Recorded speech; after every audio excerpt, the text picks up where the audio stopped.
Damaikan hati, sejukkan jiwa. 107,7 FM Radio Suara Nabawi Pasuruan.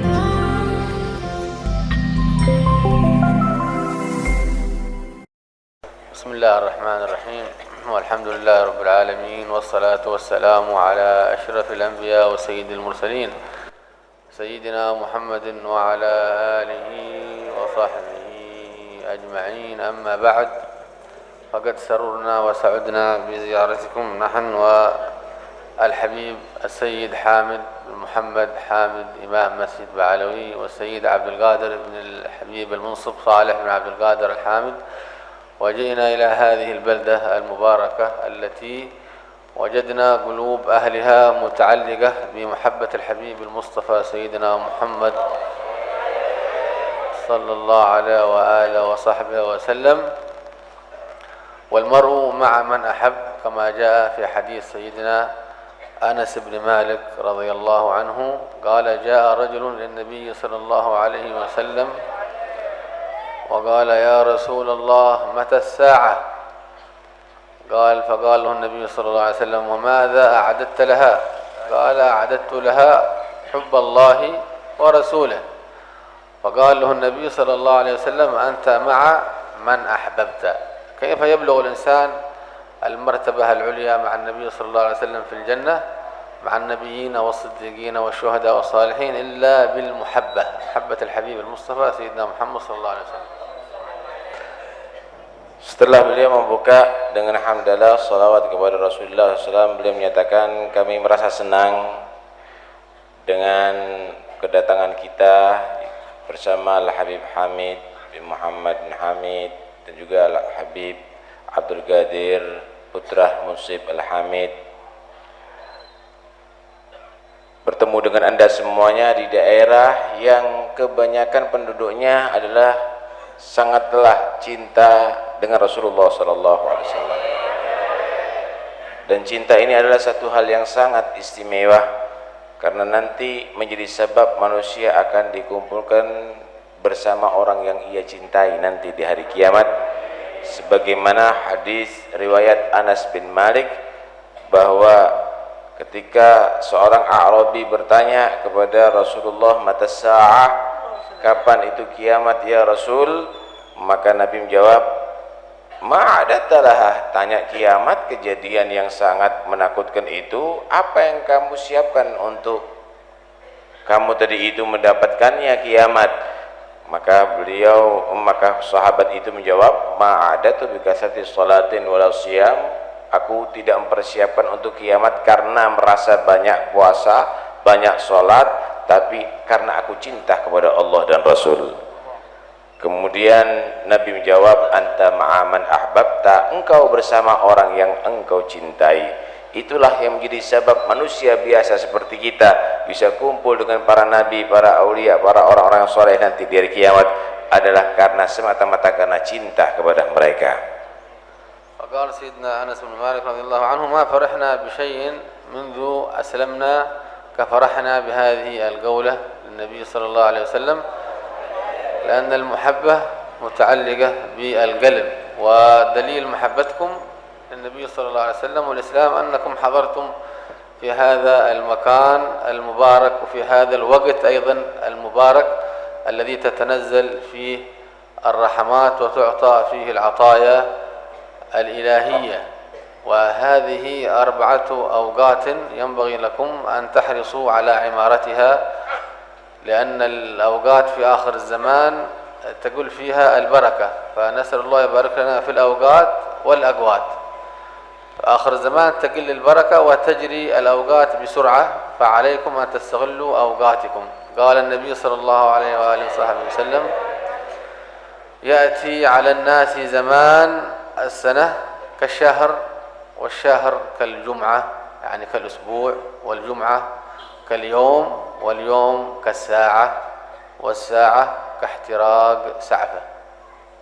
Kemudian beliau bersabda, karena itu cinta ini betul-betul harus kita jaga sampai akhir hayat kita, supaya nanti di hari kiamat kita akan berkumpul bersama mereka semuanya.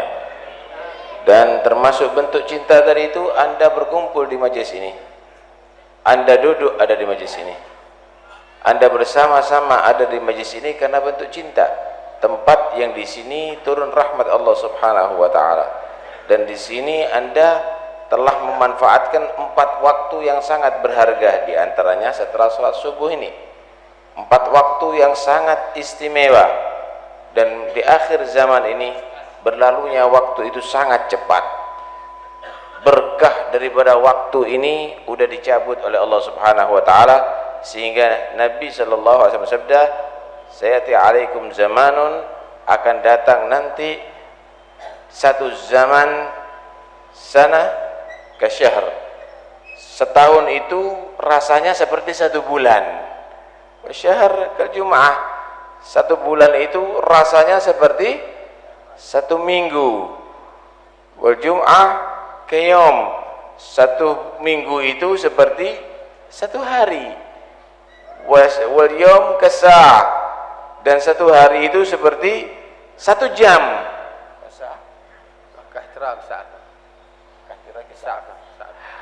Dan 1 hari itu, 1 jam itu waktunya seperti orang membakar daun, cepat sekali. Berkahnya waktu itu enggak ada di akhir zaman tadi itu. Karena itu kamu memanfaatkan waktu kamu untuk berkumpul di majlis yang mulia ini adalah satu hal yang sangat berharga, satu hal yang sangat bernilai. هذا الأمر يدعوكم إلى اغتنام الأوقات واغتنام الساعات. قال النبي صلى الله عليه وصحبه وسلم: اغتنم 5 قبل 5، شبابك قبل هرمك، وحياتك قبل موتك، وفراغك قبل شغلك، وصحتك قبل سقمك، وغناك قبل فقرك. فكما أشرت أن هناك 4 أوقات ينبغي لكل واحد منكم أن يحرص على عمارتها بذكر الله عز وجل. يا أيها الذين آمنوا اذكروا الله ذكرا كثيرا وسبحوه بكرة وأصيلا. الوقت الأول قبيل المغرب، قبل أن تغرب الشمس تجلس قليلا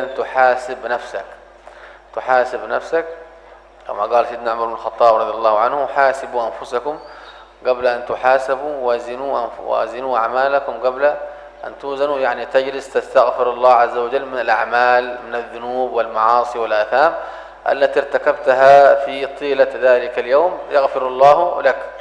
ثم بعد ذلك الوقت الثاني ما بين المغرب والعشاء تستغله، هذا وقت قصير لكنه وقت عظيم، تستغله في ذكر الله عز وجل، تلاوة القرآن الكريم، حضور مجالس العلم. قال المفسرون يحمل قوله تعالى: تتجافى جنوبهم عن المضاجع. قالوا وقت ما بين المغرب والعشاء لا ينامون، لأنه جاء في صحيح الإمام البخاري عن النبي صلى الله عليه وسلم قال: يكره النوم بعد المغرب والكلام بعد العشاء. واليهود من عادتهم أن يناموا في مثل هذا الوقت. سيدنا الإمام العيدروس الأكبر رضي الله عنه يقول: كل الكنوز في اغتنام ما بين الوقت المغرب والعشاء. ورد فيه حديث عن النبي صلى الله عليه وسلم ذكره الإمام الغزالي رحمه الله تعالى في كتاب يحيى علوم الدين، أن من عمر هذا الوقت صلى المغرب في جماعة، جلس يذكر الله عز وجل أو يحضر مجلس علم، ثم يصلي العشاء في جماعة، يعطى من الأجر والثواب قصرين في الجنة بينهما زرع لو طافه أهل الأرض لوسعهم. يعني مساحة طويلة ما بين القصرين، جميع سكان الأرض لو وضعوا في هذا ما بين القصرين لوسعتهم تلك المساحة. Memanfaatkan waktu untuk berzikir, beribadah kepada Allah, itu adalah perintah Nabi, dan itulah yang disabdakan oleh Nabi: ightanim khamsan qabla khamsin. Rahilah kamu dari itu untuk bisa memanfaatkan 5 hal sebelum kedatangan 5 hal. Hayataka qabla mautik, pertama saat hidup kamu sebelum mati. Jangan kalau sudah mati kepingin amal soleh. Yang kedua, sehataka qabla sagamik, sehat kamu sebelum sakit kamu. Jangan kalau udah sakit, mata udah nggak kelihatan, baru kepingin baca Quran. Yang ketiga, wa ghinaka qabla faqrik, masa kaya kamu sebelum masa melarat.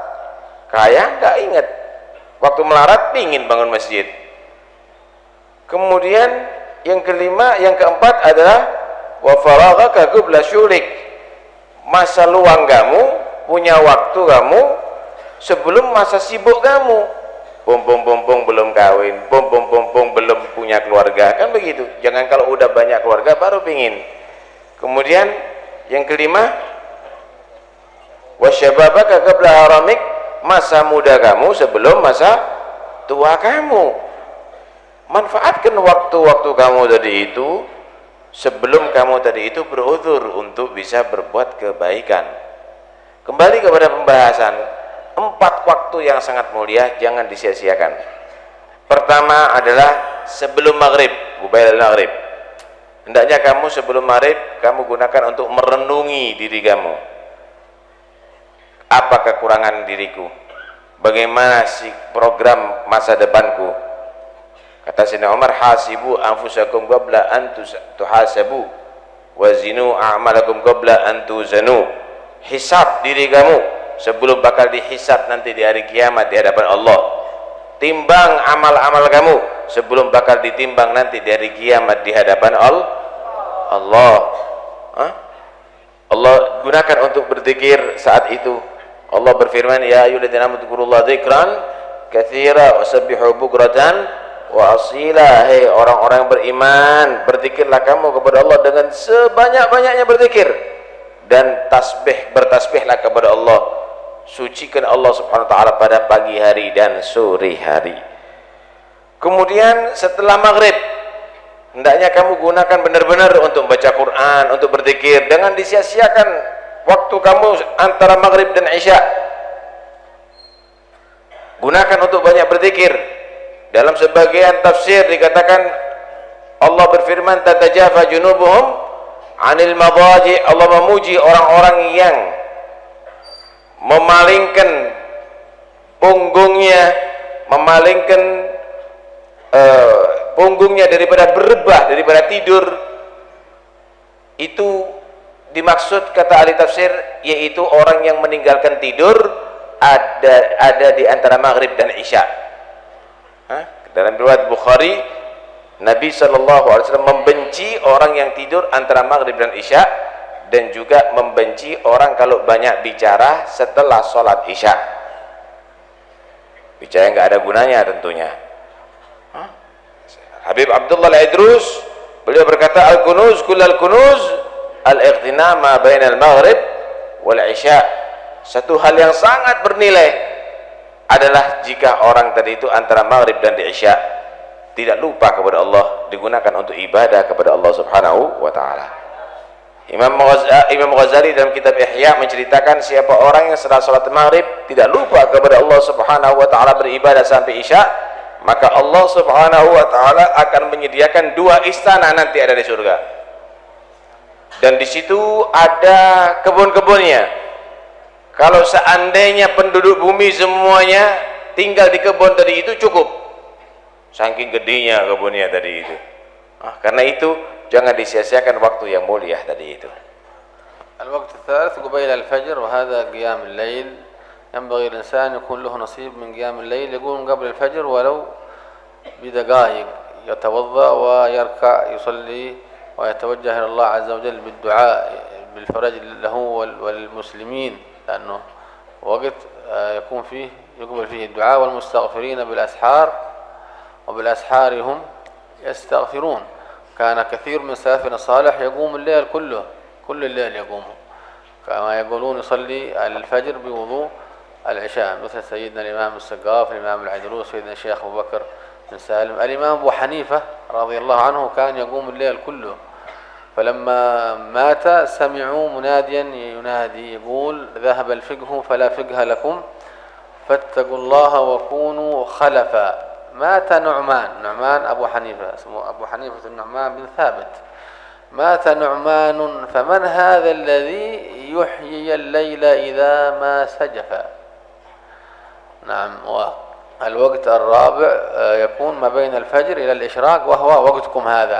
أنتم ما شاء الله الآن تجلسون في روضة من رياض الجنة. وجاء في الحديث عن النبي صلى الله عليه وسلم أن من صلى الفجر جماعة وجلس يذكر الله عز وجل إلى أن تطلع الشمس ثم يصلي ركعتين يعطى ثواب حجة وعمرة تامتين تامتين تامتين. النبي صلى الله عليه وسلم عندما رأى السيدة فاطمة الزهراء البتول رضي الله عنها تنام في مثل هذا الوقت ركل رجلها وقال لها قومي واشهدي رزق ربك. هكذا الرزق يوزع في هذا الوقت. من يجلس في مثل هذا الوقت ويذكر الله عز وجل خير، يعني يكون رزقه أسهل ممن يضرب في الأرض يخرج يشتغل ويتتبع الأسباب. فهذا سبب تيسير الرزق أيسر من ذلك السبب المادي الذي يحرص الإنسان فيه على رزقه. Kemudian waktu yang sangat berharga yang ketiga yaitu sebelum subuh. Bangunlah kamu tadi itu untuk qiyamul lail sebelum subuh. Penting sekali karena di saat itu adalah saat ijabah, saat diterimanya doa, khususnya untuk peleburan dosa. Wabillailihum yastaghfirun, kata Allah, wabil asharihum yastaghfirun. Orang Allah memuji orang-orang yang beristighfar ada di waktu akhir malam. Karena itu jangan sampai ada satupun di antara kamu yang tidak melaksanakan qiyamul lail. Bangunlah walaupun sebentar sebelum subuh.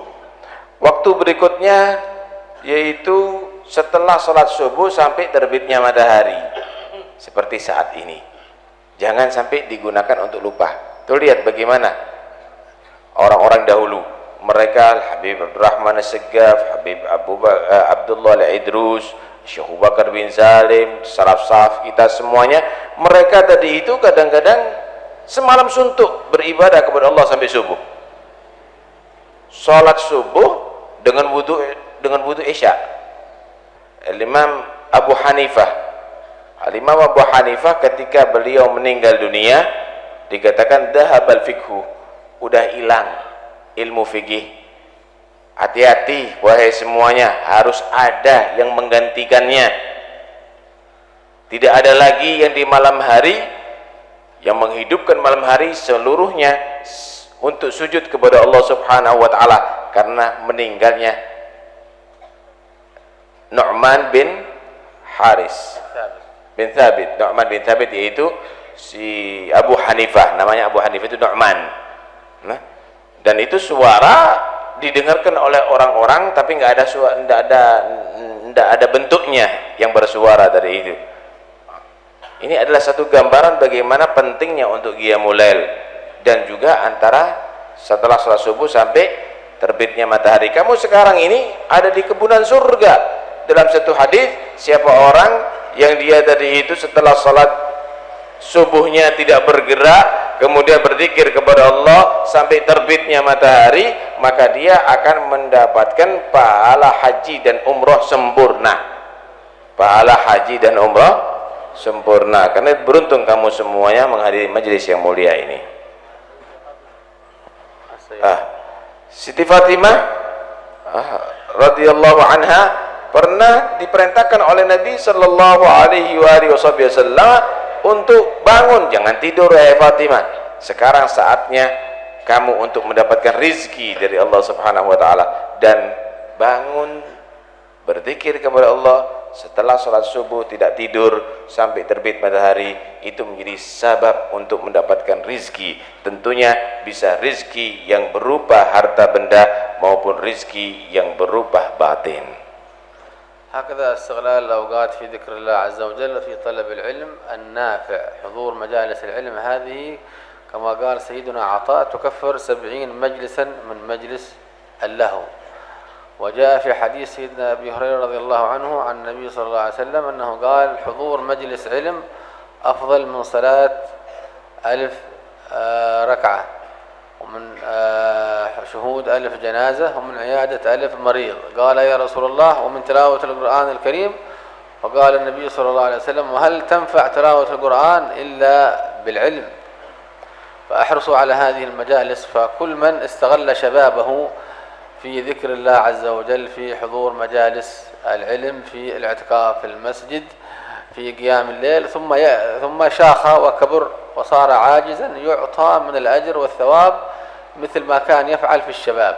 ودليل ذلك من أقوال العلماء المفسرين، جاء في تفسير الجلالين في قوله تعالى: لقد خلقنا الإنسان في أحسن تقويم، قال شباب وكهولة، ثم رددناه أسفل سافلين، قال شيخوخة وهرم، إلا الذين آمنوا وعملوا الصالحات، أيام الشباب والكهولة، آمنوا وعملوا الصالحات أيام الشباب والكهولة، فلهم أجر غير ممنون أيام الشيخوخة والهرم، عندما يجلس في بيته ويعجز ويصير شيخا هرما، لا زال عداد الحسنات يكتب له جميع الأعمال الصالحة التي كان مواظبا عليها أيام شبابه، فتكتب له أيام الشيخوخة. وهذا مطلوب منكم عمارة الأوقات واستغلال الشباب، استغلال الشباب في ذكر الله عز وجل، في طلب العلم النافع. Dan kamu sekarang dalam majelis yang sangat mulia mencari ilmu agama, ini termasuk adalah satu bentuk ibadah kepada Allah. Dikatakan oleh Atha, duduk sebentar sekali untuk mencari ilmu, yukaffir 70 majlisan min majalisillahu, itu akan melebur kesalahan daripada 70 majlis yang ia hadiri untuk lupa kepada Allah Subhanahu wa taala. Majlis ilmu diriwayatkan dari Abu Hurairah bahwa Nabi bersabda, huduru majlis ilmin afdalu min salati alfi rakaah. Menghadiri majlis ilmu sebentar ini lebih utama daripada salat sunnah 1000 rakaat. Wa iyadatu alfi marid, ditambahi nyambangi orang sakit 1000 orang sakit, wa tasyi alfi jenazah, dan mengubur 1000 jenazah. Akhirnya Abu Hurairah bertanya, min qiraatul Quran juga lebih utama daripada baca Al-Quran, mencari ilmu ini? Maka Nabi menyatakan, wa hal tanfa'u qiraatul Quran illa bil ilm, tidaklah akan bisa memberikan manfaat membaca Al-Quran kecuali juga didasari dengan ilmu. Karena majlis ini adalah majlis yang sangat mulia. Manfaatkan, khususnya yang muda-muda ini. Jangan sampai kamu dari udah tua baru ingin mencari ilmu, rugi. Dalam satu tafsir dikatakan, laqad khalaqnal insana fi ahsani taqwim. Allah berfirman, benar-benar Allah Subhanahu wa ta'ala menciptakan manusia dalam bentuk yang kokoh, yang kuat, yaitu waktu masa muda, masa remaja, seperti kamu semuanya ini. Tsumma radadnahu asfala safilin, kemudian aku akan kembalikan manusia dari itu ada di bagian yang terbawah, masa tua, matanya nggak kelihatan lagi, telinganya tuli lagi, kakinya lumpuh lagi. Illal ladzina amanu wa amilus shalihat, kecuali orang-orang yang beriman dan beramal soleh ketika masa mudanya dulu, dan dia mencapai umur yang sudah tua, falahum ajrun ghairu mamnun ghairu maqtu', maka bagi orang itu pahalanya enggak terputus. Artinya Allah akan berikan pahala ketika dia tidak mampu, ketika udah tua, seperti masa mudanya. Kalau dia tadi itu masa mudanya ahli baca Quran, kok dia tua matanya buta nggak bisa baca Quran, dapat pahala ahli baca Quran walaupun dia sudah nggak mampu baca Quran. Kalau dia masa mudanya ahli menghadiri majlis ilmu, kemudian dia tadi itu masa tuanya lumpuh nggak bisa menghadiri majlis ilmu, dapat pahalanya orang yang menghadiri majlis ilmu. Karena itu wahai pemuda, jangan kamu sia-siakan waktunya kamu sebelum kamu tidak mampu untuk melaksanakan atau berbuat tadi itu. ومن يتق الله يجعل له مخرجا ويرزقه من حيث لا يحتسب. هذا ثمرة العلم، تقوى الله عز وجل والعمل بالعلم، تعملون بكل ما تتعلمونه من واجبات وسنن عن النبي صلى الله عليه وسلم حتى يكون لنا حجة يوم القيامة لا علينا. تعملون بسنة السواك، صلاة بالسواك خير من 70 صلاة من غير سواك. الوضوء، المداومة على الوضوء، لأن الوضوء هذا يحفظك من وساوس الشيطان. المداومة على الذكر كذلك أيضا تحفظك من وساوس الشيطان. قال تعالى: استحوذ عليهم الشيطان فأنساهم ذكر الله. فإذا غفل الإنسان عن الذكر استحوذ عليه الشيطان، وإذا ذكر الإنسان ربه عز وجل خنس منه الشيطان ولم يستطع أن يعمل معه شيئا. ولهذا تجدون أن الطير لا يستطيع الصياد أن يصطادها إلا إذا غفلت عن ذكر الله عز وجل، وكذلك الأسماك إذا غفلت عن ذكر الله صادها صياد، وإلا إذا دامت على ذكر الله عز وجل لن يستطيع أحد أن يصطادها. وأنتم كذلك الشيطان يريد أن يصطادكم، فلا تدعوا له فرصة. داوموا على ذكر الله عز وجل، وستكون أموركم إن شاء الله ميسرة، أمور الدينية والأمور الدنيوية، هكذا بالتعلق بمجالس العلم والتأدب مع العلماء والأولياء والصالحين وحسن الظن. إذا كان السحرة أيام سيدنا موسى عليه الصلاة والسلام أكرمهم الله عز وجل بالإيمان والجنة. لماذا؟ قالوا لأنهم تأدبوا مع كليم الله سيدنا موسى على نبينا وعليه أفضل الصلاة والسلام، عندما قالوا: يا موسى إما أن تلقي وإما أن نكون أول من ألقى. تأدبوا، قالوا أعطوه الاختيار: يا موسى إما، هذا في نوع من الأدب، يا موسى إما أن تلقي وإما أن نكون أول من ألقى. فهذا الأدب الذي ورد منهم أكرمهم الله عز وجل جميعهم بالإيمان، وهم كثير، آلاف، قيل 7000 وقيل 12000 وقيل 19000 وقيل 40000. فنسأل الله أن يؤدبنا وإياكم بآداب الشريعة وأخلاق النبي المصطفى سيدنا Muhammad sallallahu alaihi wasallam. Dan kalau kamu itu sudah mencari ilmu, hendaknya kamu harus tahu hasil daripada mencari ilmu, yaitu membuat kamu takwa kepada Allah Subhanahu wa taala. Allah Subhanahu wa taala berfirman: "Wa may yattaqillaha yaj'al lahu makhrajan wa yarzuqhu min haitsu la yahtasib." Siapa orang bertakwa kepada Allah Subhanahu wa taala, maka Allah menjadikan baginya dia jalan keluar dalam segala urusannya, dan Allah akan berikan rezeki yang tanpa ia sangka-sangka. Karena itu bagi orang yang mencari ilmu, kalau sudah mendapatkan ilmu, amalkan ilmu kamu, jangan dilupakan ilmu kamu. Misal kamu mengetahui bahwa bersiwak itu adalah sunnah, pakai siwak kalau sholat. Apa sih ruginya kamu itu pakai siwak? Apa beratnya pakai siwak? Padahal Nabi sallallahu alaihi wasallam bersabda, "Salat rak'atan bi siwak afdalu min 70 rak'ah bi ghairi siwak." 2 rakaat dengan siwak itu lebih utama daripada 70 rakaat tanpa bersiwak. Pakai siwak setiap saatnya, tadi itu pakai siwak. Kemudian berzikirlah kepada Allah Subhanahu wa taala. Mudawamah 'alal wudu, selalulah kamu itu berwudu.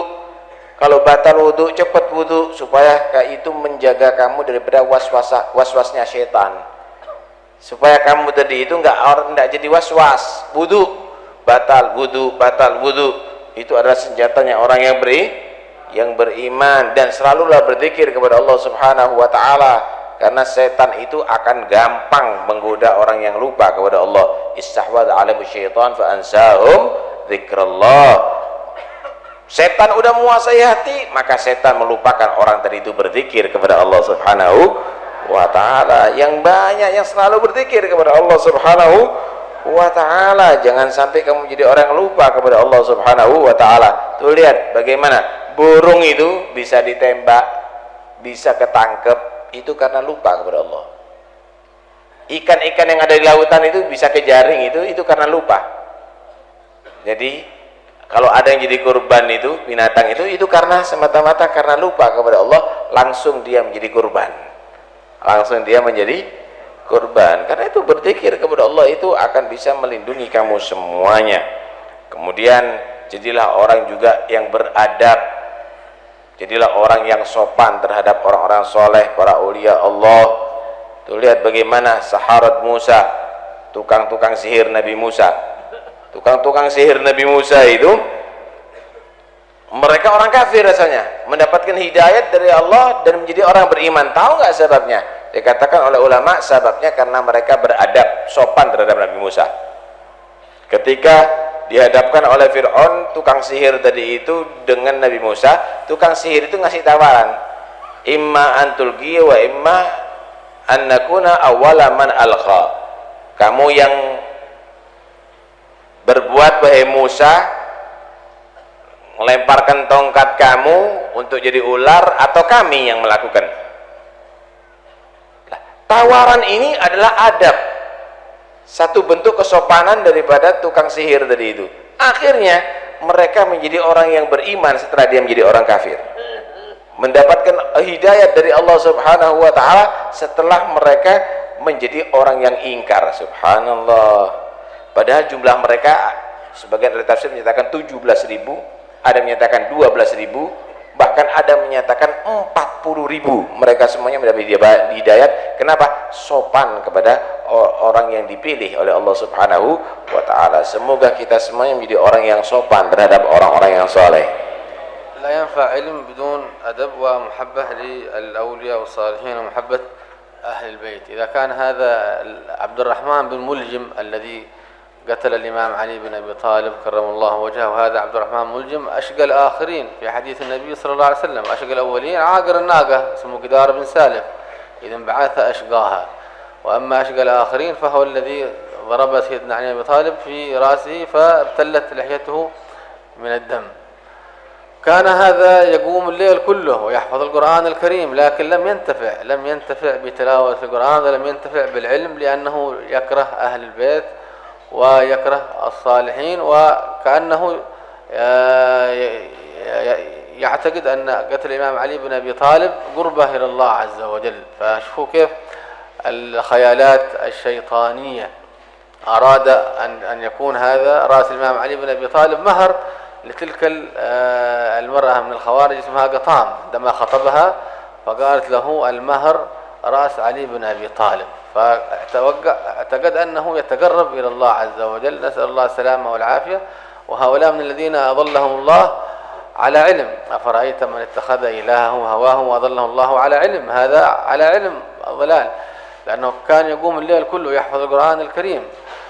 قال الفرزدق: فلم أرى مهرا ساقه ذو سماحة كمهر قطام من فصيح وأعجمي 3000 وعبد وقينة وضرب علي بالحسام المصمم، فلا مهر أغلى من علي وإن غلا ولا فتك إلا دون فتك ابن ملجم. فنتأدب ونحسن الظن مع مشايخنا، مع علمائنا، مع من نتعلم منه. الشيخ ابن حجر الهيثمي رحمه الله تعالى ذكر في كتابه الفتاوى الحديثية قصة عجيبة عن سيدنا الشيخ عبد القادر الجيلاني سلطان الأولياء رضي الله عنه. قال: ذهب سيدنا عبد القادر الجيلاني في بداية طلبه العلم مع 2 من طلاب العلم يزورون رجلا من الأقطاب يقال له الغوث، فكل واحد له نية. سيدنا الشيخ عبد القادر الجيلاني كان نيته أن يستمد ويستفيد ويتزكى. واحد ثاني اسمه ابن السقا، هذا كانت نيته أن يسأل ويتعرف على مستوى ذلك الغوث. والثالث اسمه عبد الله بن أبي عصرون، كانت نيته أن يعجز، قال عنده سؤال بيعجز به هذا الولي الصالح. فلما دخلوا على الولي الصالح كاشفهم دون أن يتكلم منهم أحد.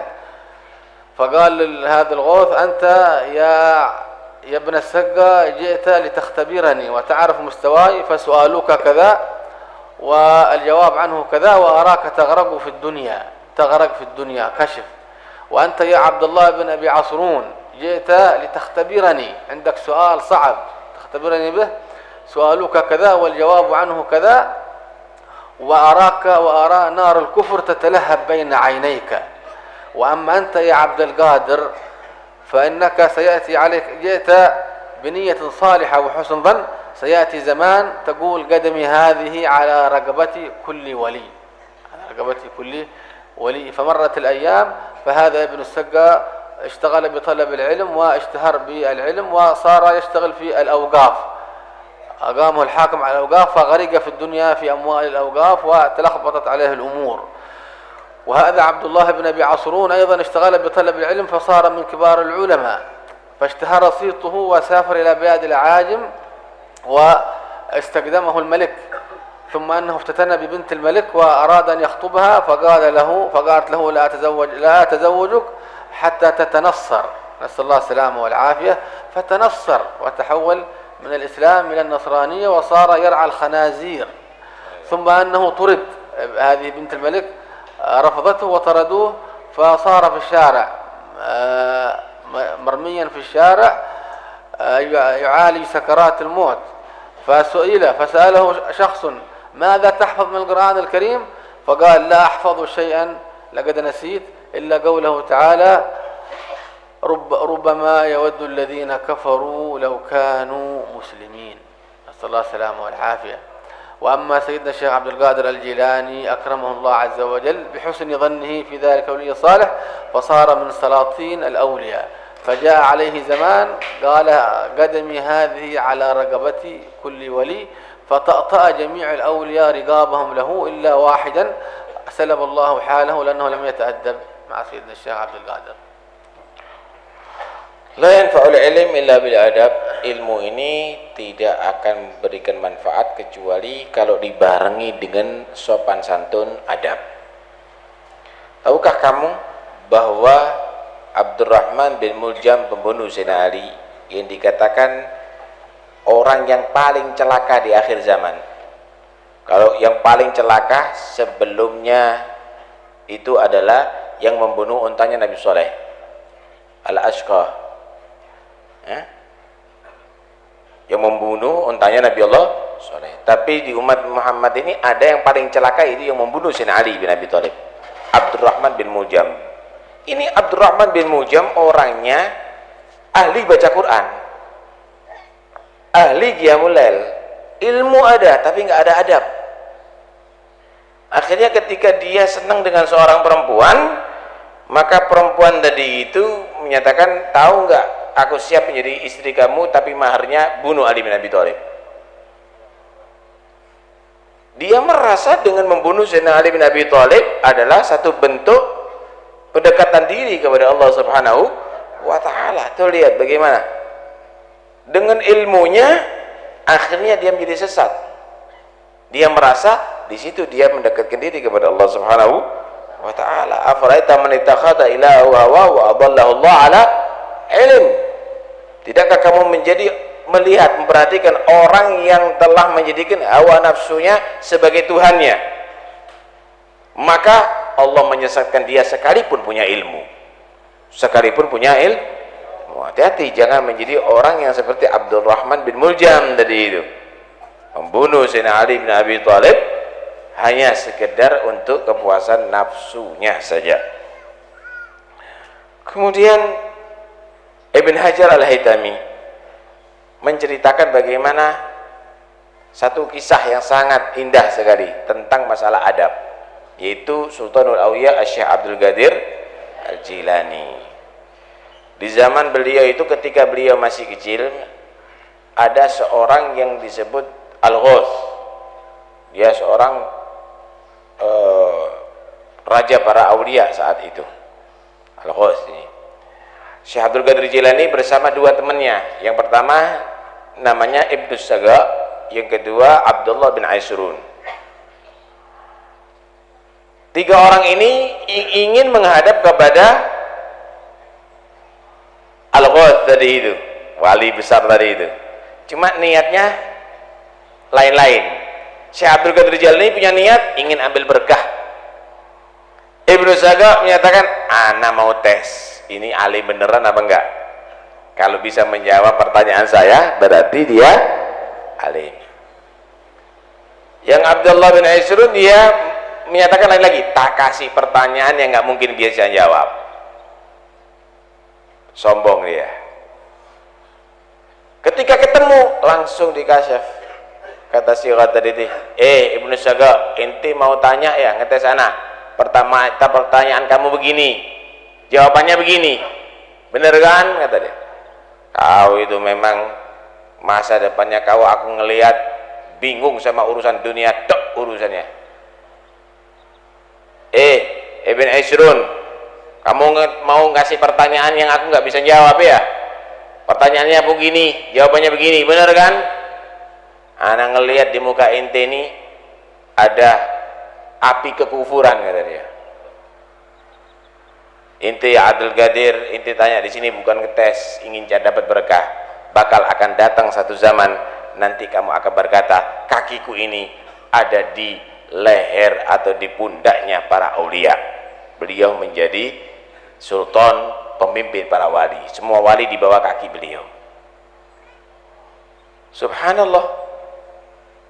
Yang Ibnu Saga ini dia terus mencari ilmu sampai jadi alim besar dan diangkat jadi pejabat. Ngurusi wakaf, ngurusi harta, ngurusi itu, urusan dunia, ruwet urusan dunia. Sing Ibn Aisyrun ini dia tadi itu tetap mencari ilmu sampai jadi ulama besar, masuk ke daerah Nasara. Sampai ada di situ, sampai disambut oleh pejabat daerah tadi itu karena ulama besar. Ternyata dia kepincut dengan salah satu anak mereka. Ketika diminta, kami tidak mungkin akan kawin kecuali sama-sama orang Nasara. Akhirnya berubah murtad itu Ibn Aisyrun. Dikatakan aku melihat api kekufuran ada di mukamu. Murtad dan akhirnya dia menjadi pengembala babi. Satu saat dia tadi itu menjadi orang yang sudah setengah warak, setengah gila, diusir sama keluarganya dan dia menjadi gelandangan di tengah jalan. Ketika dia sudah sakit parah ada di jalan, dikatakan, Ibn Aisyrun, kamu apal nggak daripada Quran yang sudah kamu apalkan dulu? Masih ingat nggak? Semuanya hilang katanya, kecuali satu ayat. Apa? Rubbama yawaddul ladzina kafaru law kanu muslimin. Banyak orang-orang kafir tadi itu berharap kalau seandainya menjadi orang Islam dan mati dalam keadaan kafir. Dan Syekh Abdul Qadir Jilani berkat adabnya akhirnya menjadi sultan aulia dan menyatakan seluruh wali ada di bawah telapak kakiku. Nih berkatnya adab ya. هكذا ثمرة العلم الأدب والعمل بالعلم. حافظوا على سنن النبي صلى الله عليه وسلم. صلاة الضحى هذه لا غنى مع زنا ولا فقر مع ضحى. حافظوا على الأذكار، دوموا على ذكر الله عز وجل لأن الذكر فيه فضل عظيم. أذكار كثيرة. الصلاة على النبي صلى الله عليه وآله وصحبه وسلم تقبل على كل حال. أدم الصلاة على النبي محمد فقبولها حتما بغير تردد. أعمالنا بين القبول وردها إلا الصلاة على النبي محمد. ما إن مدحت محمدا بقصيدتي لكن مدحت قصيدتي بمحمد. آخر الزمان يقل المرشدون والمربون قالوا الصلاة على النبي صلى الله عليه وسلم هي أعظم شيخ للإنسان توصله إلى الله عز وجل. ذكر لا إله إلا الله هذا ورد في حديث من طريق أهل البيت عن سيدنا موسى الرضا عن أبيه عن طريق سيدنا علي الرضا عن أبيه موسى الكاظم عن أبيه جعفر الصادق عن أبيه محمد الباقر عن أبيه علي الإمام علي زين العابدين عن أبيه الإمام الحسين عن أبيه الإمام علي بن أبي طالب عن سيدنا رسول الله صلى الله عليه وآله وسلم عن سيدنا جبريل عن الله عز وجل قال لا إله إلا الله حصني فمن قال لا إله إلا الله دخل حصني ومن دخل حصني أمين من عذابي. قال الإمام أحمد بن حنبل هذا الإسناد لو وضع على مجنون لأفاق لأنه من طريق أهل البيت. أوصى أحد ملوك بني ساسان أن يكتب هذا بماء الذهب ويدفن معه في القبر تبركا بطريق أهل البيت. ودوموا أيضا على سبحان الله والحمد لله ولا إله إلا الله والله أكبر فإنها شجرة في الجنة. أيضا سبحان الله بحمده سبحان الله العظيم هذه أيضا كما جاء في صحيح الإمام البخاري قال حدثنا أحمد بن أشكاب حدثنا محمد بن الفضيل عن عمارة بن القعقاع عن أبي زرعة عن أبي هريرة رضي الله عنه عن النبي صلى الله عليه وسلم قال كلمتان حبيبتان إلى الرحمن خفيفتان على اللسان ثقيلتان في الميزان سبحان الله وبحمده سبحان الله العظيم. هكذا الإنسان سيتنور قلبه بذكر الله عز وجل وتتيسر جميع أموره وخصوصا النساء والأولاد علقوا قلوبهم بذكر الله عز وجل إن شاء الله أمورهم ستكون ميسرة إذا تأدبوا بآداب النبي. لا تخرج المرأة من بيتها وهي متزينة أو تكشف شيء من عورتها أو متعطرة. ومن تكون بين الرجال ماشية بالطيب فهي في الحديث زانية.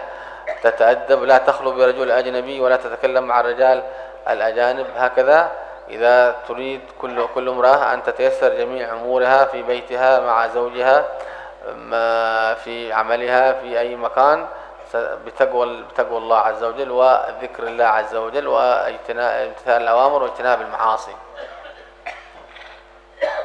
Demikianlah hendaknya kamu juga menjaga sunnah-sunnah Nabi.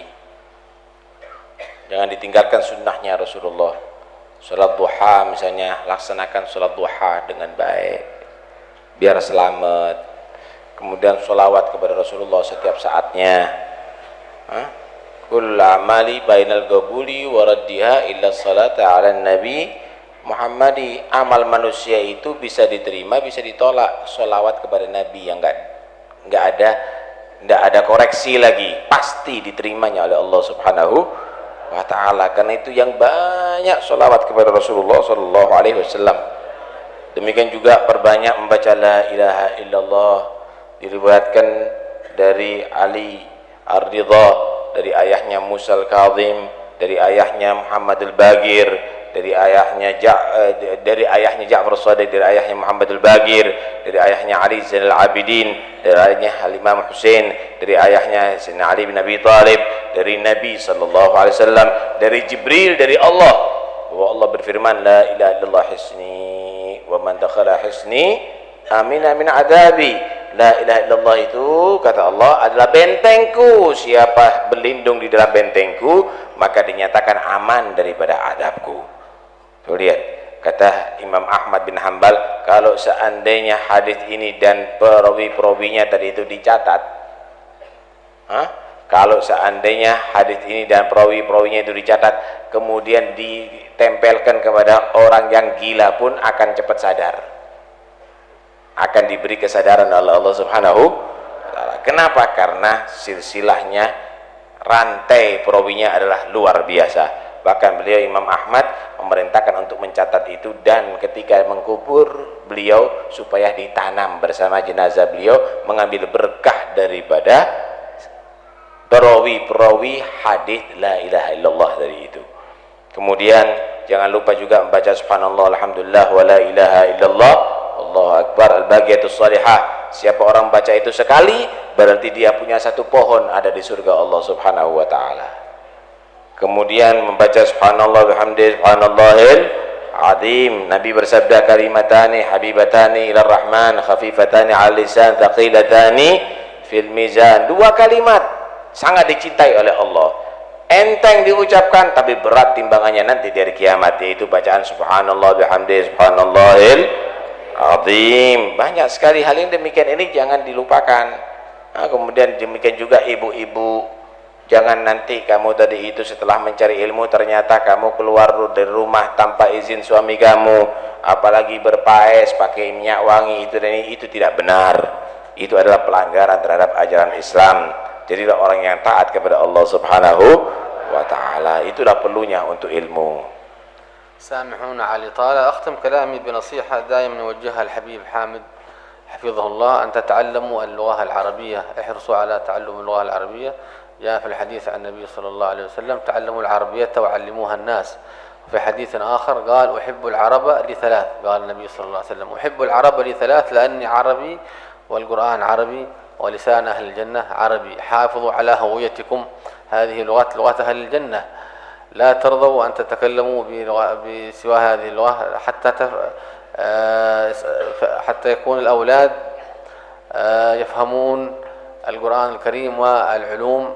اجعلوهم يتعودون أن يتكلموا اللغة من الصغر حتى تيسر لهم علوم الشريعة ويفهمون القرآن الكريم. الشعب الصيني لا يسمح أن يتكلم إلا باللغة الصينية، ونحن المسلمون ينبغي أن نحرص على أن نحافظ على لغتنا العربية التي ورد فيها الفضل الكبير من النبي صلى الله عليه وآله وصحبه وسلم.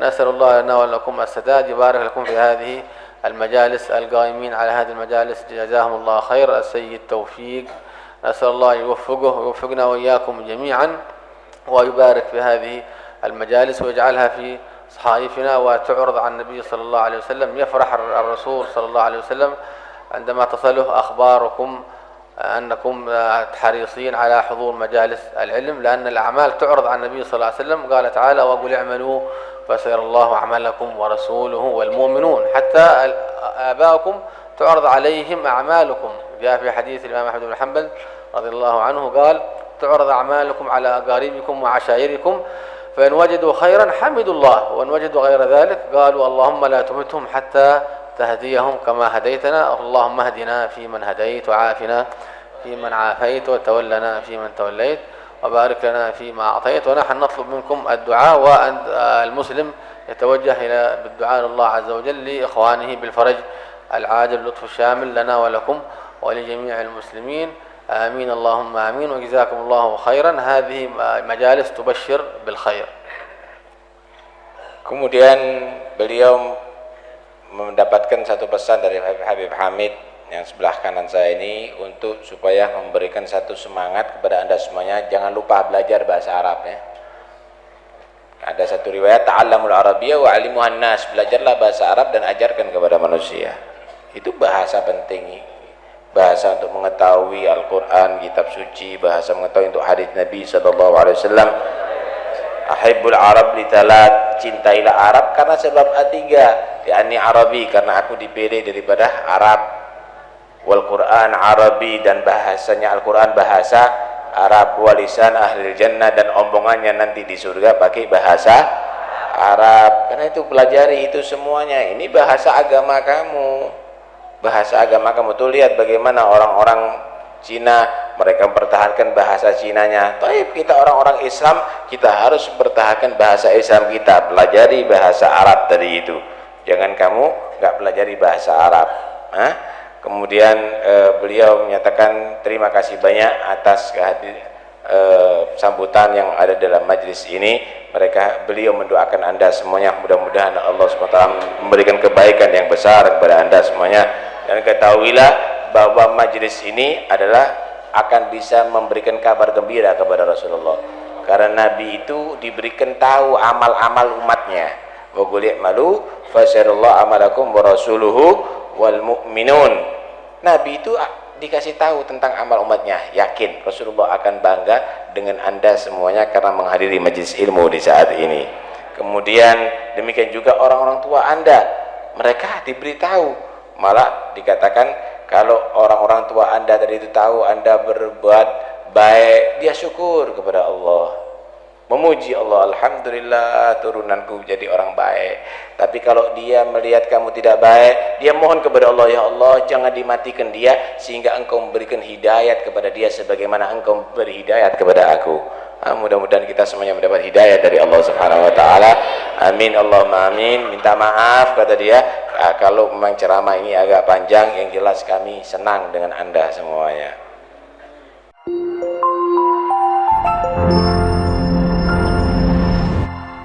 Damaikan hati, sejukkan jiwa. 107,7 FM Radio Suara Nabawi Pasuruan.